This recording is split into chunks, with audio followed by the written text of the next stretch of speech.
സുഹൃത്തുക്കളെ നമസ്കാരം.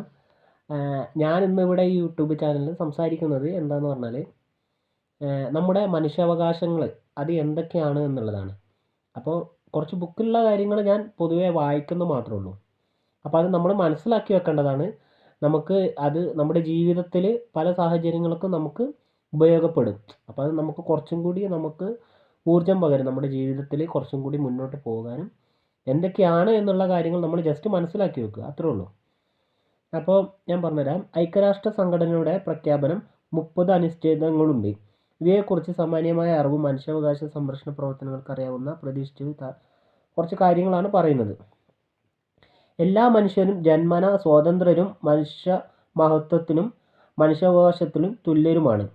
യുക്തിചിന്തയാലും മനസ്സാക്ഷി മൂലവും അനുഗ്രഹീതമായ അവർ സഹോദരഭാവത്തോടെ അന്യോന്യം പ്രവർത്തിക്കേണ്ടതായിരിക്കുന്നു.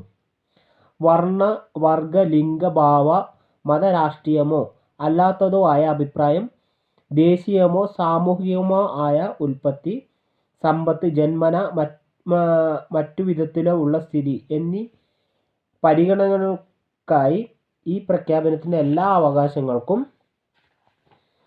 എല്ലാവർക്കും അവകാശം ഉണ്ടായിരിക്കുന്നതാണ്. കൂടാതെ വ്യക്തി നിവസിക്കുന്ന രാജ്യത്തോ പ്രദേശത്തിലോ നിലനിൽക്കുന്ന രാഷ്ട്രീയ അതിക്രമം, അതിൻ്റെ അധികാരം, അന്തർദേശീയ നിലവാരം, ഇതിന് സ്വാതന്ത്ര്യമോ സ്വയംഭരണമോ ഉണ്ട് എന്ന പ്രശ്നം, അല്ലെങ്കിൽ പരമാധികാരപരമായ മറ്റെന്തെങ്കിലും പരിമിതികളുണ്ടോ എന്നിങ്ങനെയുള്ള അടിസ്ഥാനത്തിന്മേൽ ഒരാളുടെ യാതൊരു വിവേചനവും പാടില്ല.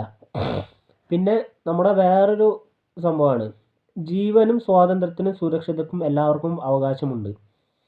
ആരെയും അടിമകളാക്കി വെച്ചുകൊണ്ടിരിക്കുവാൻ പാടില്ലാത്തതും എല്ലാ തരത്തിലുമുള്ള അടിമത്തവും അടിമ കച്ചവടവും നിരോധിക്കപ്പെടേണ്ടതുമാണ്. ഓക്കെ. മർദ്ദനത്തിനോ ക്രൂരവും ഹീനവും അപമാനകരവുമായ പെരുമാറ്റത്തിനോ ശിക്ഷയ്ക്കോ ആർക്കും വിധേയമാകാൻ പാടില്ല.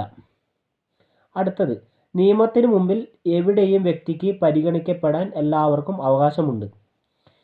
നിയമത്തിൻ്റെ മുന്നിൽ തുല്യതയ്ക്കും നിയമത്തിൻ്റെ തുല്യ സംരക്ഷണത്തിനും യാതൊരു വിവേചനവുമില്ലാതെ എല്ലാവർക്കും അവകാശമുണ്ട്. ഒരു രാജ്യത്തിൻ്റെ ഭരണഘടന അനുസരിച്ചോ നിയമപ്രകാരമോ നൽകപ്പെട്ടിട്ടുള്ള മൗലിക അവകാശങ്ങൾ നിഷേധിക്കപ്പെട്ടാൽ നീതിപീഠത്തിനെ സമീപിച്ച് ഫലപ്രദമായ പരിഹാരം തേടാൻ എല്ലാ മനുഷ്യർക്കും അവകാശമുണ്ട്. നിയമവിരുദ്ധമായി ആരെയും അറസ്റ്റ് ചെയ്യാനോ തടങ്കിൽ വെക്കാനോ നാടുകടത്താനോ പാടില്ല. വ്യക്തികളുടെ അവകാശങ്ങൾ, കടമകൾ എന്നിവ